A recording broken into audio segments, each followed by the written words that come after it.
வணக்கம் ஃப்ரெண்ட்ஸ், பாண்டியன் ஸ்டோர்ஸோட இந்த வார ப்ரோமோ வந்திருக்கு. நாம எதிர்பார்த்த மாதிரியே மயிலோட பிரச்சனையெல்லாம் ஒண்ணுமே இல்ல, அது ஏதோ ஒரு பாசிங் கிளவுடுங்கிற மாதிரி அது எல்லாத்தையும் தூக்கி சாப்பிடுற மாதிரி ஒரு நிகழ்ச்சி நடந்திருக்கு. பாண்டியன் கோமதியோட சுயரூபம் சுத்தமா வெளியில வந்துருச்சு. இதால அப்படி என்ன நடந்ததுன்னு பார்க்கலாம் வாங்க.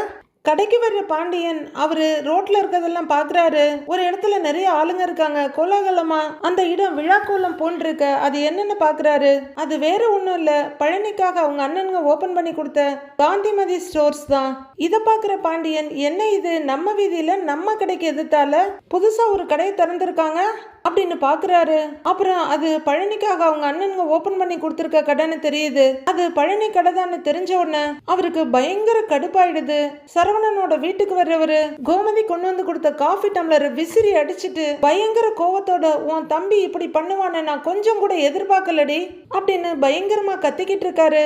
கோமதி, மயிலு, ராஜி, அரசின்னு எல்லாரும் அப்படியே என்னன்னு பாத்துக்கிட்டு இருக்க. பாண்டியன் பயங்கர கோவத்தோட கத்தி முடிச்சிட்டு உட்கார்றாரு. கடை பக்கமா வந்த மச்சான் போனதை பார்த்துட்டு பழனி வீட்டுக்கு ஓடி வர்றாரு.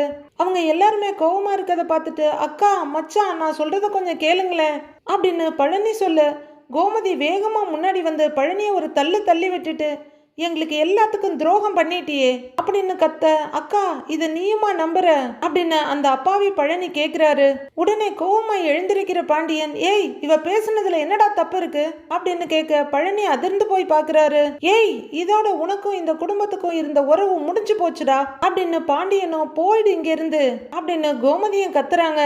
இத்தனை நாள் பழனிதான் எங்களோட மூத்த பிள்ளை, அவனுக்கு நாங்களே எல்லாம் செய்வோன்னு வாயால வடை சுட்டுட்டு இருந்த பாண்டியனும் கோமதியும் பழனி ஒரு கடையை ஆரம்பிச்சுட்டாருன்றதுக்காக அவர் அப்படியே குப்பையை தூக்கி வீசுற மாதிரி வீசிடுறாங்க. இதே அவங்க புள்ள செந்தில் வீட்டு விட்டு போறேன்னதுக்கு ரெண்டு பேரும் அந்த புலம்பி அவ்வளவு ஃபீல் பண்ணாங்க. இப்ப கொஞ்சம் கூட வாய் கூசாம பழனிய வெளியே போன்றாங்க. இவங்க ஒருவேளை சோத்துக்கு இல்லாம வெளியே வந்து நின்னப்ப கூட அவங்களுக்கு துணையா நின்னு பாண்டியனோட இவ்வளவு வளர்ச்சிக்கும் அஸ்திவாரமா நின்ன பழனியோட கதி இதுதான். அவர் அப்படியே அதிர்ந்து திகைச்சு போய் நிக்கிறாரு. ஏன்னா அவரு கோமதி மேல, பாண்டியன் மேல, அவங்க பசங்க மேல வச்சிருந்ததெல்லாம் உண்மையான பாசம். தன்னோட தம்பியா இருந்தாலும் ஒருபடி அவன் மேல வந்துட்டான்னு தெரிஞ்ச உடனே கோமதி கொஞ்சம் கூட யோசிக்காம தன்னோட புருஷனுக்காக தூக்கி வீசிடுறாங்க. ஆனா பழனி அவரோட மொத்த குடும்பத்தையும், ஏன் அவரோட கல்யாண வாழ்க்கையும் கூட தியாகம் பண்ணிட்டு இவங்களுக்காகவே இருந்தாரு.